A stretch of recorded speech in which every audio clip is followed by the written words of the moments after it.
ప్రియమైన దేవుని వారలారా, వేసవి కాలంలో వాక్యపు పండుగలు అన్న ఈ విశేషమైనటువంటి సదస్సులకు ఇచ్చేసిన వేదిక మీద ఉన్నటువంటి దైవజనులు,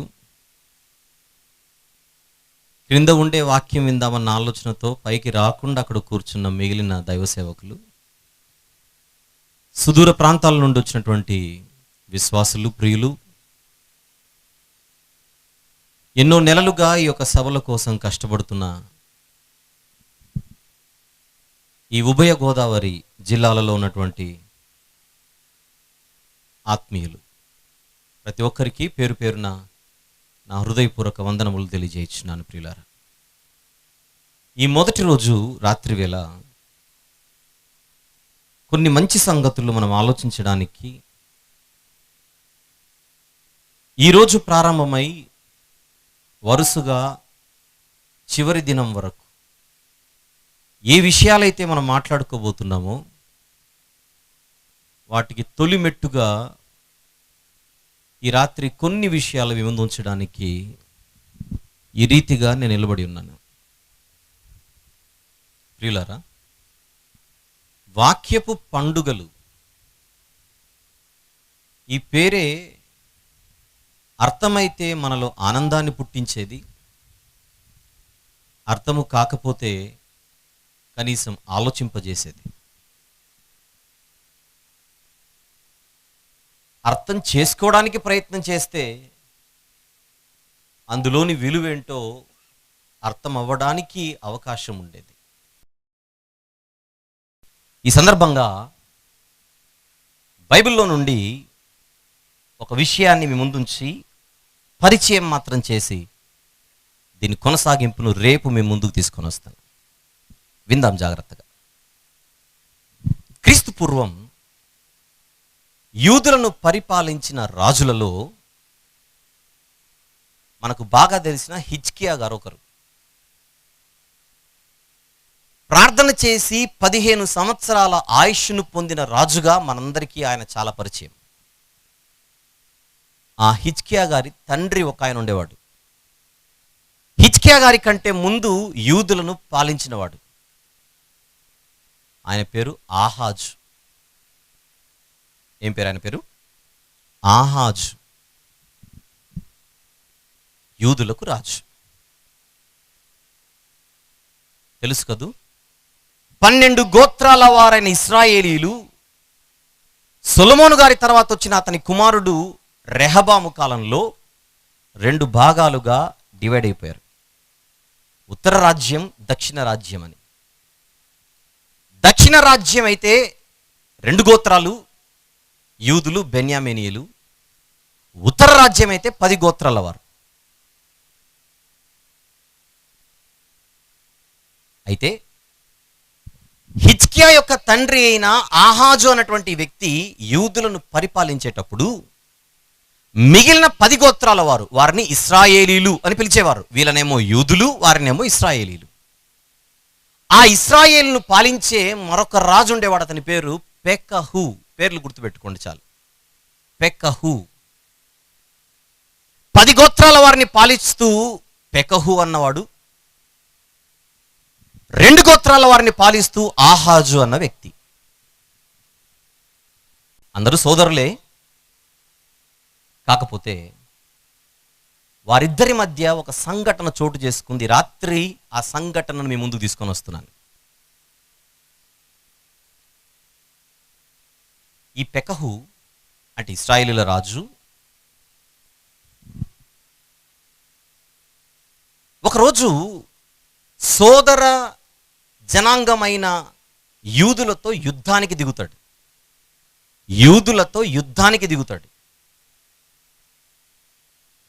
కానీ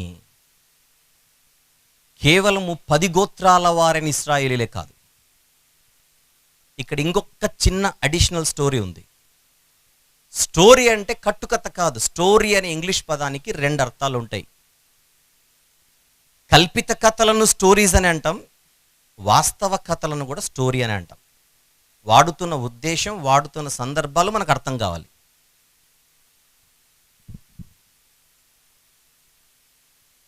యూదులకు రాజుగా ఆహాజు, ఇశ్రాయేలీయులకు రాజుగా పెకహు.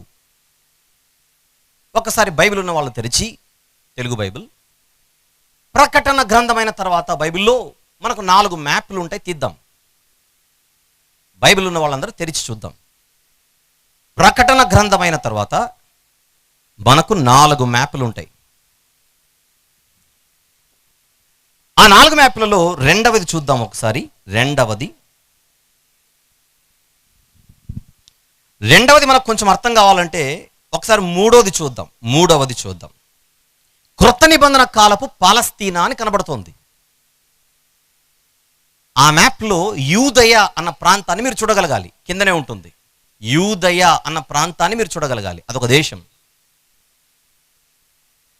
ఆ యూదయకు పైన సమరయ ఉంది కదూ, ఆ సమరయ పైన గలిలయ. జస్ట్ భూభాగాన్ని మనసులో పెట్టుకోండి. ఆ మొత్తం కలిపితే దాన్ని కొద్దిసేపు మీరు 10 గోత్రాల వారి భూభాగం అనుకోండి. పాత నిబంధనలో అది 10 గోత్రాల వారి భూభాగం. యూదయ అనే ప్రాంతం మాత్రం 2 గోత్రాల వారిది. దాన్ని మనసులో పెట్టుకొని మీరు రెండో మ్యాప్ చూస్తే ఓహో ఇదా అని మీకు అనిపించాలి. అయితే ఇప్పుడు నేను మాట్లాడుతున్నది క్రీస్తు పూర్వం సుమారు 734. క్రీస్తు పూర్వం సుమారు 734వ సంవత్సరం, సుమారు అంటున్నాను, 1 సంవత్సరం అటో ఇటో, ఆ ప్రాంతంలో లేదా ఆ కాలంలో చోటు చేసుకున్న ఒక సంఘటన ఈ తొలి రోజు మీ ముందుకు తీసుకొని వస్తున్నానని చెబుతున్నాను. అంటే నేటికి 2700 సంవత్సరాల క్రిందట, లేదా 2734, ఇది 2019, ఆ 19 కూడా యాడ్ చేసుకోండి. 2734 ప్లస్ 19 అంటే సుమారు 2000, నేటికి 750 సంవత్సరాల క్రిందట జరిగిన సందర్భం అది. మ్యాప్లో ఉన్నారు, మర్చిపోద్దు. యూదులనేమో ఆహాజు పాలిస్తున్నాడు, ఇశ్రాయేలీలనేమో పెకహు పాలిస్తున్నాడు.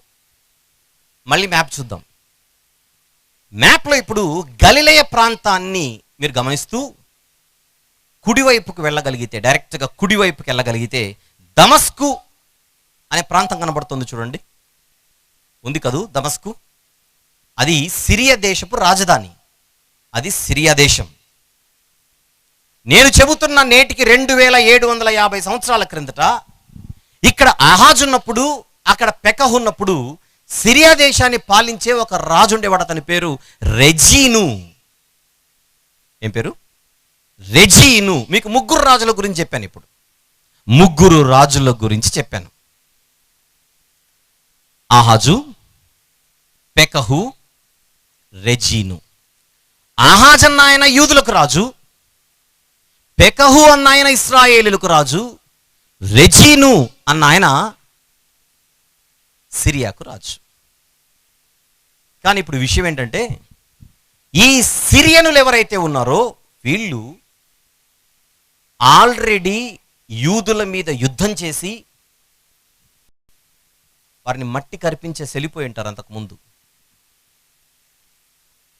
అయితే ఈసారి మళ్ళీ యుద్ధానికి పాల్పడుతున్నారు యూదుల మీదికి.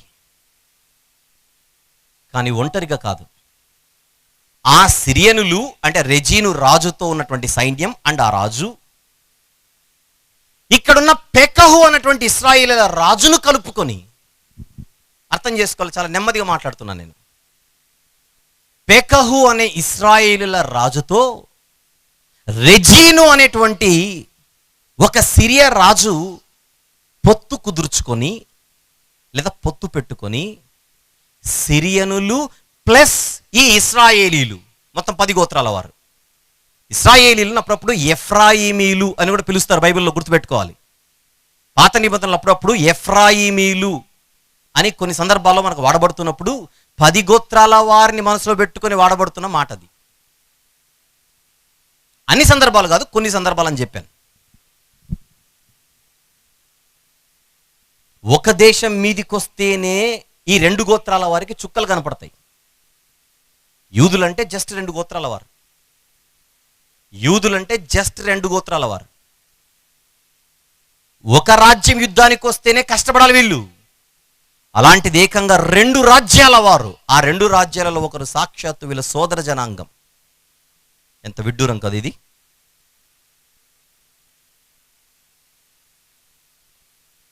మా తోటి సోదరులు యూదులైనా బెన్యామీనీయులైనా అన్న ఆలోచన కూడా పెకహు పక్కన పెట్టి అన్యులతో పొత్తు పెట్టుకొని యూదులను మట్టి కర్పించడానికి యుద్ధానికి బయలుదేరుతున్నారు. అప్పుడు ఈ ఆహాజు ఏం ఆలోచిస్తాడో తెలియాలంటే మొదటి మ్యాప్కి రండి, బైబిల్ తెరిచి. ప్రకటన గ్రంథం అయిన తర్వాత ఉన్న 4 మ్యాప్లలో మొదటి మ్యాప్కి వద్దాం. ఆ మొదటి మ్యాప్లో అంటే అబ్రహాము ప్రయాణము చేసిన దేశములు అన్న మ్యాప్ అది. ఆ మొదటి మ్యాప్లో ఎడమ వైపున మీకు మహాసముద్రం కనబడుతోంది. ఆ మహాసముద్రానికి ఆనుకొని మీకు కొన్ని ప్రాంతాలు ఉన్నాయి.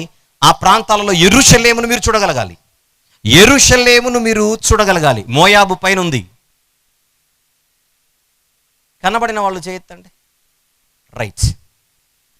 ఆ యెరూషలేం అంటే యూదయ ప్రాంతంలో ఉన్నది. ఆహాజు ఏలుతున్న ప్రాంతం అది. దాని పైనున్న ప్రాంతము పెకహు ఏలుతున్న ప్రాంతం. దానికి పైన మీకు మళ్ళీ దమస్కు కనపడుతోంది. దమస్కుకు పైన అరాము అని కనబడుతుంది చూడండి.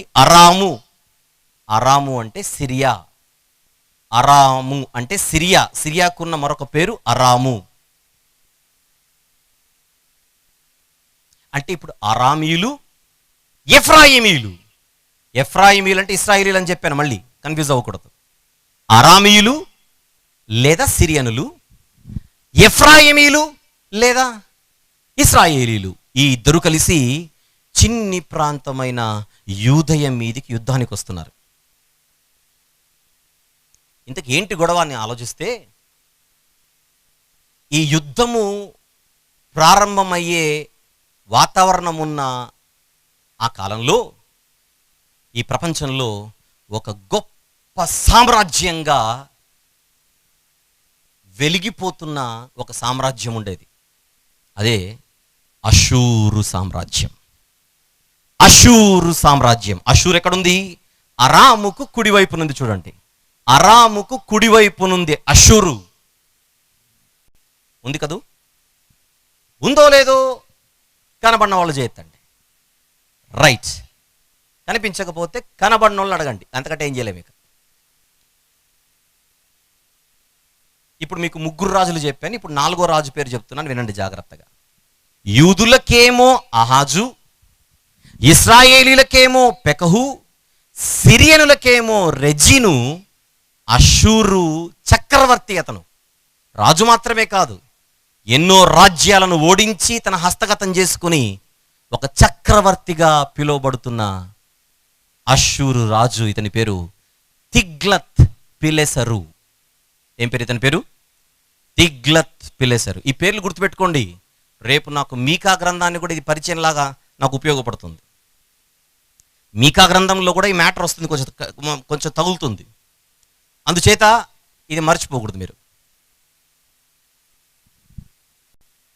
అషూరు సామ్రాజ్య చక్రవర్తి తిగ్లత్ పిలెసరు. ఇతన్ని 3వ తిగ్లత్ పిలెసర్ అని పిలుస్తారు. ఇతనికి మరొక పేరు కూడా ఉందండోయ్. ఆ పేరు పూలు. ఏం పేరు? పూలు. అది ఆయన పేరు. రైట్. ఇప్పుడు సిరియనులు, ఇశ్రాయేలీలు కలిసి అషూరును నిలువరించాలి. అషూరులు మా మీదికి రాకుండా, ఎందుకంటే అషూరీయులు ఒక్కొక్క ప్రాంతాన్ని ఓడించి ఆ ప్రాంతపు వారిని చిక్కించుకొని వాళ్ళు రోజు రోజుకి పట్టు సంపాదించడానికి బయలుదేరుతున్న కాలం అది. ఎలాగైనా ఆ ప్రయత్నాన్ని మనం తిప్పికొట్టాలన్న ఉద్దేశంతో సిరియనులు, ఇశ్రాయేలీలు కలిసి యూదులను కూడా సహాయం అడిగితే వీళ్ళు తిరస్కరిస్తారు. అప్పుడు అషూరు లాంటి బలమైన సామ్రాజ్యాన్ని దెబ్బతీయాలంటే మన ఇద్దరితో పాటు ఈ యూదులు కూడా ఉంటే బాగుంటుంది. ఆ యూదులు రామంటున్నారు కనుక ఆ యూదులను ఓడించి అప్పుడు వాళ్ళు మన చేతిలో ఉంటారు. అప్పుడు అందరము కలిసి అషూరీయులతో ఫైట్ చేయొచ్చు. అది వాళ్ళ స్కెచ్, అది వాళ్ళ ప్లాన్.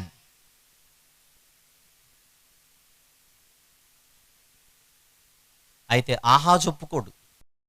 ఎన్నో యుద్ధాలతో యూదా ప్రాంతం అతలాకుతలమై దాదాపుగా వాళ్ళ ఆస్తిపాస్తుల్ని కూడా పోగొట్టుకున్న కాలం అది. అలాంటి పరిస్థితిలో మరొక కొత్త యుద్ధం ప్రారంభమవుతోంది అని అంటే దాన్ని ఎదుర్కొనే దమ్ము వీళ్ళకి.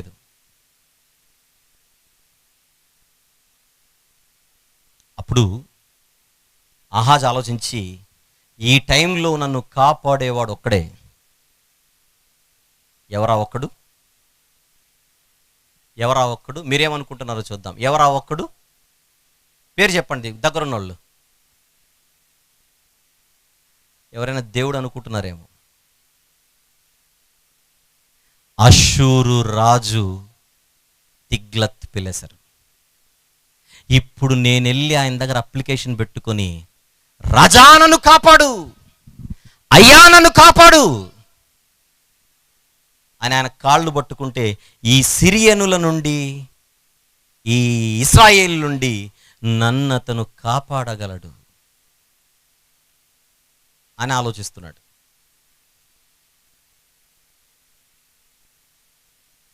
ఇదంతా ఎవరు గమనిస్తున్నారు? ఆకాశమందు ఆసీనుడైన వాడు దేవుడు. నిన్ను మరొకరి నుంచి కాపాడడానికి నువ్వు మరొకరిని ఆశ్రయిస్తున్నావా? ఆహాజు, నువ్వు ఇప్పటికే నాకెంతో ద్రోహం చేశావు, కానీ మీకోసం నేను ఒక ఆఫర్ ఇద్దామని దేవుడు ప్రవక్త అయిన యెషయా గారిని రాజైన ఆహాజు యుద్ధకు పంపిస్తాడు. పంపితే యెషయా గారు, నువ్వు నమ్ముకుంటున్నట్టుగా అష్షూరీయులు నమ్ముకోవడం మంచిది కాదు. ఒకవేళ అష్షూరీయులు మాత్రమే నిన్ను కాపాడగలరు అని నువ్వు అనుకుంటూ ఉంటే నువ్వు చాలా తప్పు చేస్తున్నావు. దేవుడు ఒక మెసేజ్ నాకు ఇచ్చి, ఒక వర్తమానం నాకు ఇచ్చి నీ యుద్ధకు పంపించాడు. అయితే దేవుడు, యెషయా నువ్వు వెళ్ళేటప్పుడు ఒంటరిగా వెళ్ళకు, నీ కొడుకును కూడా తీసుకొని వెళ్ళు అని చెప్పాడు. రాజైన ఆహాజుతో మాట్లాడడానికి యెషయా నువ్వు ఒంటరిగా వెళ్ళకు, నీ కొడుకును కూడా తీసుకొని వెళ్ళు. ఎందుకు కుమారుడు, ఎందుకు కొడుకు? చూద్దాం బైబిల్ తెరిచి. యెషయా గ్రంథం రండి, 7వ అధ్యాయం మొదటి నుంచి చూద్దాం పరిచయం కోసం. యూదా రాజైన ఉజ్జియా మనుమడును యోతాము కుమారుడునైన ఆహాజు దినములలో సిరియా రాజైన రెజీనును ఇశ్రాయేలు రాజును రెమల్యా కుమారుడైన పెకహును యుద్ధము చేయవలనని యెరూషలేము మీదికి వచ్చిరి, కానీ అది వారి వలన కాకపోయెను. అప్పుడు సిరియనులు ఎఫ్రాయిమీయులను తోడు చేసుకొనిరని. ఎఫ్రాయిమీయులు అంటే ఎవరని చెప్పాను ఇందాక? ఇశ్రాయేలీయులు మొత్తం 10 గోత్రాల వారు. ఎఫ్రాయిమీయులను తోడు చేసుకొనిరని దావీదు వంశస్థులకు తెలుపబడగా, అంటే యూదులు, దావీదు వంశస్థులు అంటే ఎవరు? వీళ్ళు యూదులు. తెలుపబడగా గాలికి అడవి చెట్లు కదలినట్లు వారి హృదయమును, వారి జనుల హృదయమును కదిలెను. వణికిపోయారట, వణికిపోయారు. అప్పుడు మాకు దిక్కు నువ్వే అని అష్షూరు రాజుకు అప్లికేషన్ పెట్టడానికి సిద్ధపడుతున్నాడు ఆహాజు.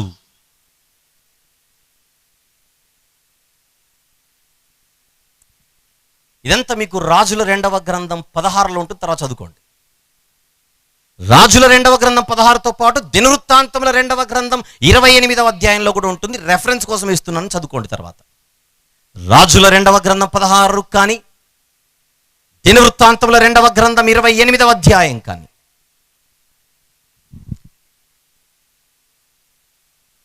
కష్టకాలంలో, ఆపత్కాలంలో ఈ ఆహాజ్ అన్న వ్యక్తి ప్రవర్తిస్తున్న తీరు దేవునికి నచ్చక ప్రవక్తను పంపుతున్నాడు. చూద్దాం 3వ వచనం. అప్పుడు యెహోవా యెషయాతో ఇలాగు సెలవిచ్చెను, ఆహాజును ఎదుర్కొనుటకు నీవును నీ కుమారుడైన షయర్యాషూబును చాకిరేవు మార్గమున పైకోనేటి కాలువ కడకు పోయి అతనితో ఇలాగు చెప్పుము. అంటే యెషయా గారికి ఒక పుత్రుడు ఉన్నాడన్నమాట. ఆ కొడుకు పేరేంటి? షెయార్యాషూబు. ఈ పేరు గుర్తుపెట్టుకోండి. షెయార్యాషూబు, ఈ పేరు గుర్తుపెట్టుకోండి. రేపు రాత్రి అడుగుతాను మళ్ళీ. నీ కొడుకును తీసుకొని వెళ్ళు యెషయా, నువ్వు వెళ్ళి ఈ ఇద్దరు రాజులను చూసి నువ్వు అస్సలు భయపడకు. ఈ ఇద్దరు రాజులు ఎవరెవరు వాళ్ళు? పెకహు, రెజీను. సిరియా రాజు ఇశ్రాయేలీయుల రాజును చూసి నువ్వు అస్సలు జడియకు, నేనున్నాను మీకోసం. ఎంత భాగ్యం దేవుడి వర్తమానం పంపితే. సూసైడ్ ఒకటే తక్కువ అహాజుకు, అలా ఉంటుంది అలా ఉంది పరిస్థితి తంది. ఆత్మహత్య ఒకటే ఇప్పుడు తనకున్నటువంటి ఆప్షన్. అలాంటి పరిస్థితులలో దేవుడే వర్తమానం పంపి డోంట్ ఫియర్, ఐయామ్ హియర్ అన్నాడు. ఎలాంటి మాటలు ప్రవక్త చేత పంపించాడో చూద్దాం. భద్రము సుమి, నిమ్మలించుము, పొగరాజుచున్న ఈ రెండు కొరకంచు కొనలకు, అనగా రెజీనును సిరియనులు, రెమల్యా కుమారుడును అంటే పెకహు, రెమల్యా కుమారుడు అంటే పెకహు అను వారి కోపాగ్నికి జడియకుము, నీ గుండె అవియనీయకుము. సిరియాయు ఎఫ్రాయిమును రెమల్యా కుమారుడును నీకు కీడు చేయవలెనని ఆలోచించుచు మనము యూదా దేశము మీదికి పోయి దాని జనులను భయపెట్టి దాని ప్రాకారములను పడగొట్టి టాబెయేలను వాని కుమారుని దానికి రాజుగా నియమించదము రండని చెప్పుకోనిరి. ఈ అహాజ్ అనే వాడిని గద్దె దించి మనకు అనుకూలంగా ఉండేటువంటి మరొక వ్యక్తిని ఆ రాజు స్థానంలో పెట్టి మన బలగాన్ని మనం పెంచుకుందాం అని ఇశ్రాయేలీలు, సిరియనులు ఆలోచిస్తున్న ఆలోచనలు అహాజు దృష్టికి మరింత స్పష్టంగా తీసుకొని వస్తున్నాడు దేవుడు.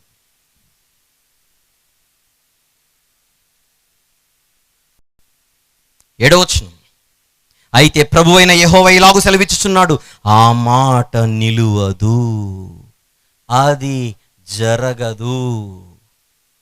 వాళ్ళు ఆలోచించి ఉండొచ్చు అహాజు, కానీ అది జరగదు. జరగదు అని నేను చెబుతున్నాను కనుక హాయిగా నువ్వు పడుకోవచ్చు. జరగదు. దమస్కు సిరియాకు రాజధాని, దమస్కునకు రెజీను రాజు. 65 సంవత్సరములు కాక మునుపు ఎఫ్రాయిము జనము కాకుండా నాశనమగును. షోమ్రోను ఎఫ్రాయిమునకు రాజధాని, షోమ్రోనునకు రెమల్యా కుమారుడు రాజు. మీరు నమ్మకపోతే, నమ్మకుండిన ఎడల అన్నాడు. యూదులారా, మీరు అంటే ఎవరిక్కడ? యూదులారా, మీరు నమ్మకుండిన ఎడల స్థిరపడకయుందురు. నేను చెబుతున్నానుగా, వారి దగ్గర నుంచి మీకు ఏ ప్రమాదం ఉండదు. నన్ను నమ్మండి అన్నాడు దేవుడు. నన్ను నమ్మండి.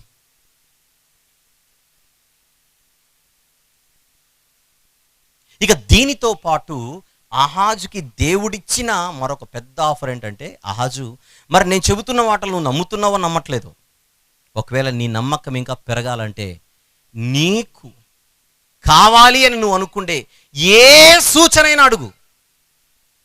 దేవా నువ్వు మాతో ఉన్నావు, దేవా నీవు మాతో ఉన్నావని మేము అర్థం చేసుకొని నమ్మడానికి ఒక సూచన మాకు చూపించవా అని నువ్వు అడిగితే, ఏ సూచన ఇస్తానో నా ఇష్ట ప్రకారం కాకుండా నువ్వు ఏది అడిగితే అది ఇస్తాను సూచన. నువ్వు ఏది అడిగితే అదా. ఎలాంటిది అది? పాతాళమంత లోతైనను ఊర్ధ్వలోకమంత ఎత్తైనను సరే. కింది మాటలు 10-11 వచనములు. యెహోవా ఇంకను ఆహాజునకు ఇలాగూ సెలవిచ్చెను, నీ దేవుడైన యెహోవా వలన సూచన అడుగుము, అది పాతాళమంత లోతైనను సరే, ఊర్ధ్వలోకమంత ఎత్తైనను సరే. ఎంతైనా సరే, ఎంతదైనా సరే, నేను నీకు సూచన. నువ్వు పలాంది చెయ్యని నువ్వు చెప్పు, నేను చేస్తాను. అది ఎంతదైనా సరే. అంటే ఆల్రెడీ మిట్ట మధ్యాహ్నం నడినెత్తి మీద ఉన్నాడు సూర్యుడు అనుకోండి. ఇప్పుడు మనము ఆ ప్లేస్లో నువ్వు కానీ నేను కానీ మనం కానీ ఉంటే, ప్రవ్వా ఒక విచిత్రమైన సూచన అడుగుతున్నాను చెయ్యి. ఆ నడినెత్తి మీద ఉన్న సూర్యుడిని 5 సెకండ్లలో మళ్ళీ తూర్పుకు పంపించు. 5 సెకండ్లలో మళ్ళీ తూర్పుకు పంపించి టైము వెనక్కి తిప్పి మళ్ళీ స్టార్ట్ చేయి. ఉదయం 6 గంటల నుంచి నేను గుడ్ మార్నింగ్ చెప్పాలి పక్కన వాళ్ళకి అని అడిగినా దేవుడు రెడీ అంటున్నాడు అక్కడ. అని అడిగినా దేవుడు రెడీ అంటున్నాడు. అక్కడ పాతాళమంత లోతైనను సరే, ఆకాశమంత ఎత్తైనను సరే, నువ్వేది అడిగినా.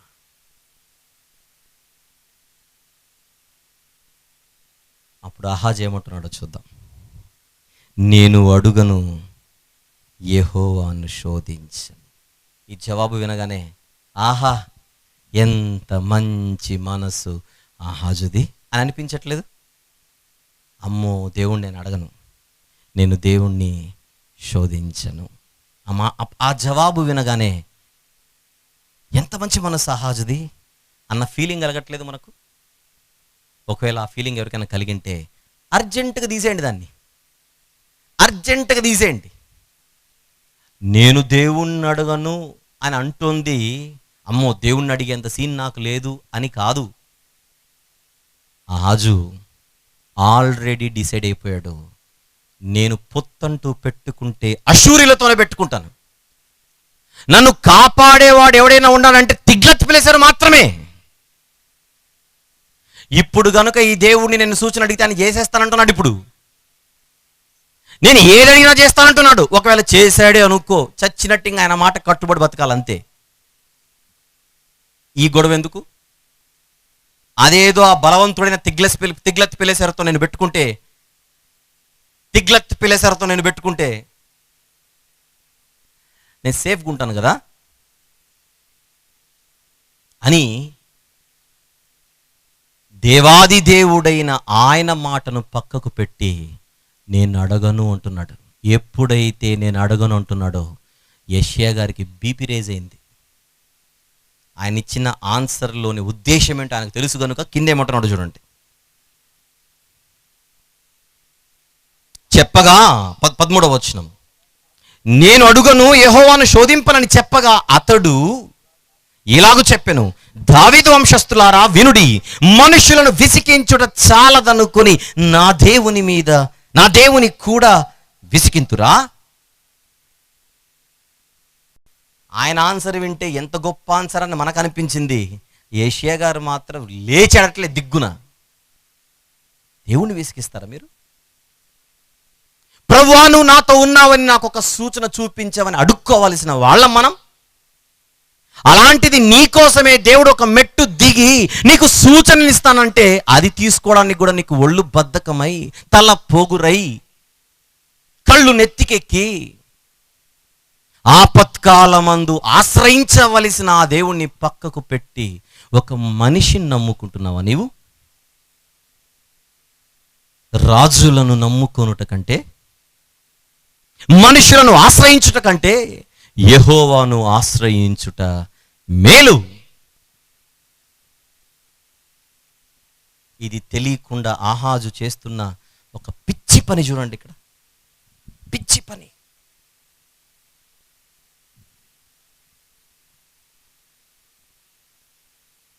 నేను అడగను.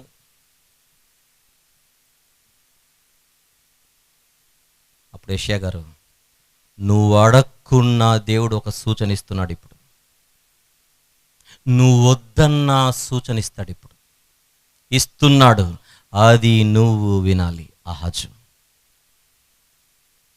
ఏమిటా సూచన?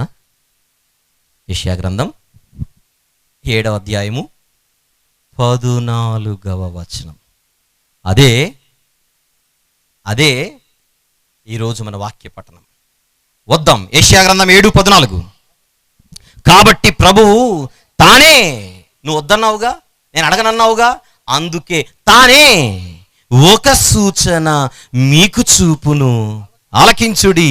కన్యక గర్భవతి అయి కుమారుని కని అతనికి ఇమ్మానుయేలను పేరు పెట్టును. ఇది సూచన. ఆహాజు పరిస్థితిని చూసి, నేను కాపాడతానయ్యా, నీకేం ప్రాబ్లం లేదు, నువ్వు అడుగు అని అంటే, నేను అడగను అని ఆహాజ్ అంటే, అలాగైతే నేనే నీకొక సూచన ఇస్తున్నాను. కన్యక గర్భవతి అయి కుమారుని కని అతనికి ఇమ్మానుయేలను పేరు పెట్టును. అది సూచన. ఒక పొలిటికల్ క్రైసిస్లో ఉంది యూదుల రాజ్యం.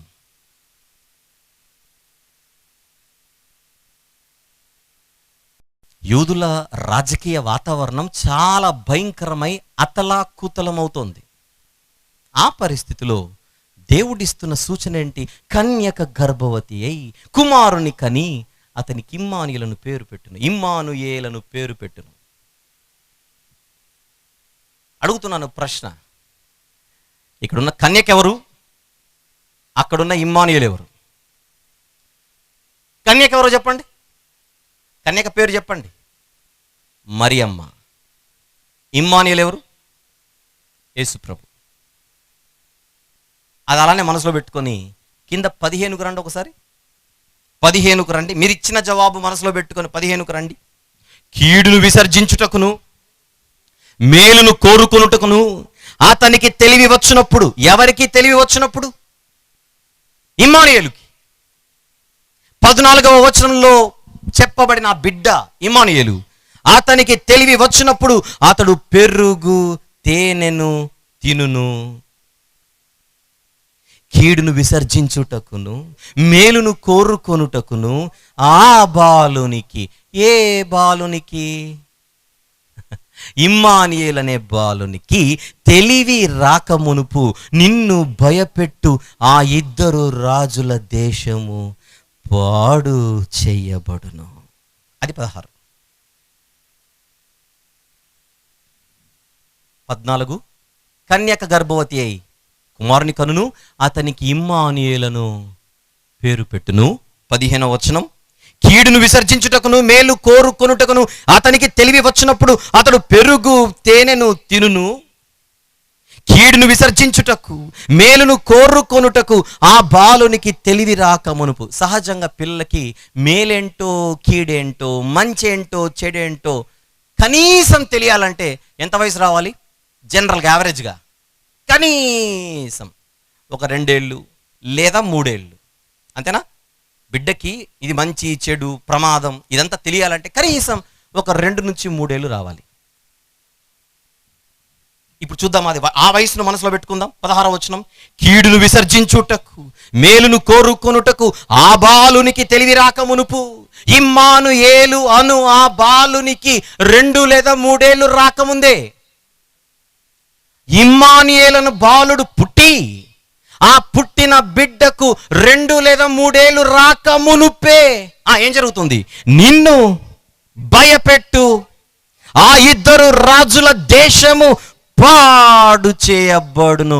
ఏ ఇద్దరు రాజుల దేశం? ఒకటి సిరియా రాజు, మరొకటి ఇశ్రాయేలీల రాజు. సిరియా రాజు రెజీను, అంటే రెజీను యొక్క దేశం.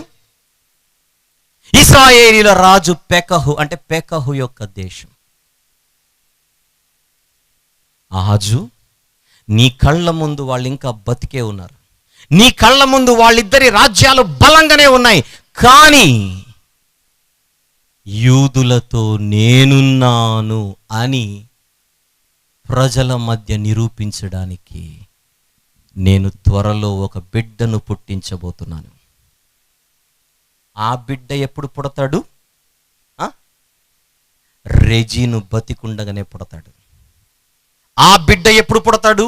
పెకహు బతికుండగానే పుడతాడు.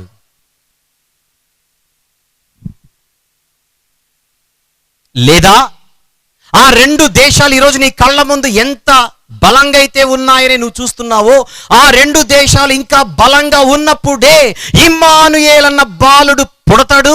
పుట్టిన తర్వాత ఆ బాలుడు పెరుగు తేనెను తింటాడు. కీడును విసర్జించుటకు మేలును కోరుకొనుటకు అతనికి ఇంకా తెలివి రాకమునుపే ఆ 2 దేశాలు పాడవడం నీ కళ్ళతో నువ్వు చూస్తావు. ఏదో డౌట్ రావాలి, ఖచ్చితంగా రావాలి. ఇంత నొక్కి చెప్పిన తర్వాత అరిచి, ఇమ్మానుయేలు అంటే యేసు ప్రభు కదా. యేసు ప్రభు వచ్చింది ఆహాజు కాలము తర్వాత, సుమారు 700 సంవత్సరాల తర్వాత. యేసు ప్రభు వచ్చింది ఎప్పుడు? ఆహాజు నుండి మొదలు పెడితే సుమారు 700 సంవత్సరాల తర్వాత యేసు ప్రభు వచ్చాడు. కానీ అతి త్వరలో ఆ సిరియనులు కానీ ఈ ఇశ్రాయేలులు పతనం అవ్వడం మీ ముందు నేను సాక్ష్యంగా చూపించబోతున్నాను. నేను మీతో ఉన్నానని, నేను మీకు తోడుగా ఉన్నానని. ఇమ్మానుయేలు అనగా ఫుట్నోట్లో దేవుడు మనకు తోడై ఉన్నాడు, దేవుడు మనకు తోడై ఉన్నాడు అని యూదులకు అర్థం కావాలి. దేవుడు మనకు తోడై ఉన్నాడు అని యూదులకు అర్థం కావాలి.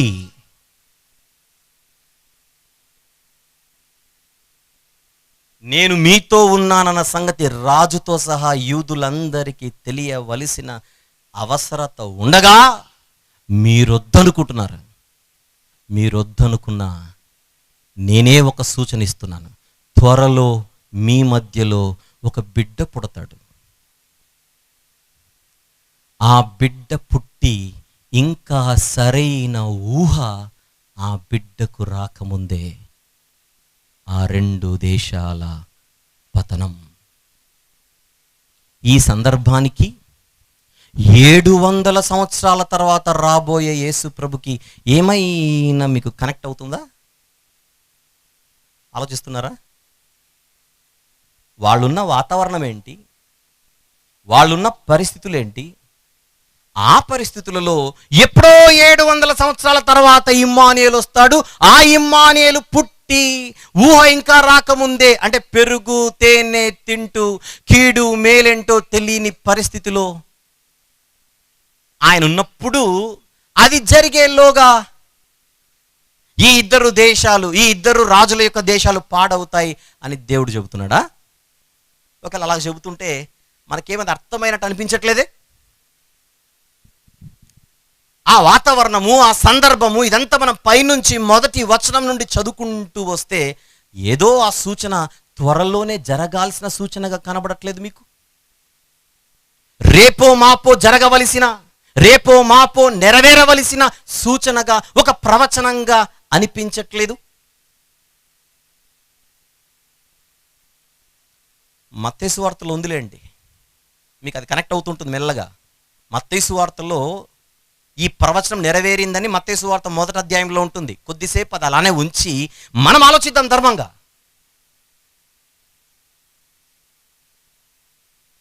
ఆహాజు పరిస్థితి ఏంటి? ఆయనకున్న థ్రెట్ ఏంటి? ఆయనకున్న పరిస్థితులు ఏంటి? ఆయన ముందున్న సవాలేంటి? అది కేవలం ఆహాజుకు మాత్రమే సంబంధించినది కాదు, యూదులందరికీ సంబంధించినది. యూదులతో నేనున్నాను అంటున్నాడు దేవుడు. యూదులకు నేను తోడై ఉన్నాను. అది ప్రజలకు తెలియాలి. తెలియాలంటే నేను ఒక సూచన ఇస్తున్నాను. ఆ సూచనే త్వరలో, అంటే ఈ తరములోనే. త్వరలో అంటే ఏంటి? ఆ 2 రాజుల దేశాలు ఇంకా పాడవకముందే, అంటే ఈ తరములోనే. ఈ తరములోనే, ఎక్స్క్యూజ్ మీ, వింటున్నారు లేదు? ఈ తరములోనే ఒక కన్యక గర్భవతి అయి కుమారుణ్ణి కంటుంది. ఆ కుమారుడికి ఇమ్మానుయేల్ అనే పేరు పెట్టబడుతుంది.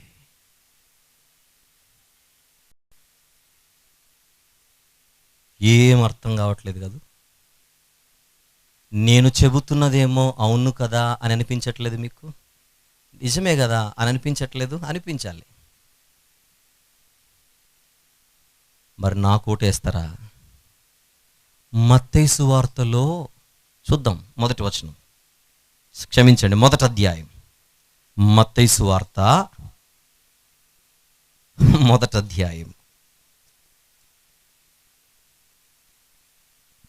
23వ వచనం, 22 నుంచి చూద్దాం. 22 నుంచి, ఇదిగో కన్యక గర్భవతి కుమారుని కనును, ఆయనకి ఇమ్మానుయేల్ అని పేరు పెట్టుదురని ప్రభువు తన ప్రవక్త ద్వారా పలికిన మాట నెరవేరునట్లు ఇదంతయు జరిగెను. ఇమ్మానుయేలను పేరునకు భాషాంతరమున దేవుడు మనకు తోడని అర్థము. యెషయా 7:14 నెరవేరింది మత్తయి సువార్త 1వ అధ్యాయములో అని అక్కడే కనపడుతుంది మనకు బైబిల్లో.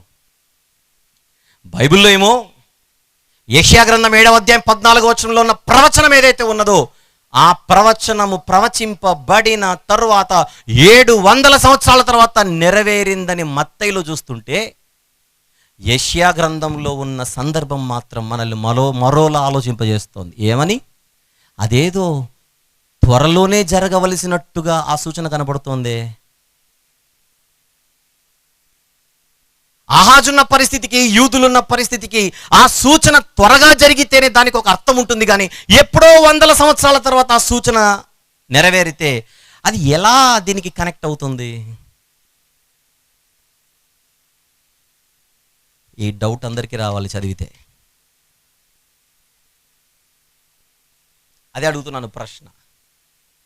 ఒక అరగంట నుంచి ఈ సందర్భాన్ని ఎత్తి మీ ముందుకు తీసుకొని వచ్చి మాట్లాడుతూ వివరిస్తూ నిజమే కదా అని మీ ముందు పెడుతున్నా, నా మాట వింటారా, మత్తయి గారి మాట వింటారా? నా మాట వింటారా, అపోస్తలుడైన మత్తయి గారి మాట వింటారా? ఏది కరెక్ట్? మత్తయి గారు చెప్పింది కరెక్టా, నేను చెప్పింది కరెక్టా? ఇది తెలియాలంటే రేపు రండి, రేపు రండి. దీని కొనసాగింపు రేపు, 2వ భాగం. ఇప్పుడు టైటిల్ ఇస్తున్న, రాసుకోండి. ఇమ్మానుయేలు అనగా ఎవరు? ఇమ్మానుయేలు అనగా ఎవరు? ఇది మొదటి భాగం. రేపు రాత్రి 2వ భాగం విందురు కానీ.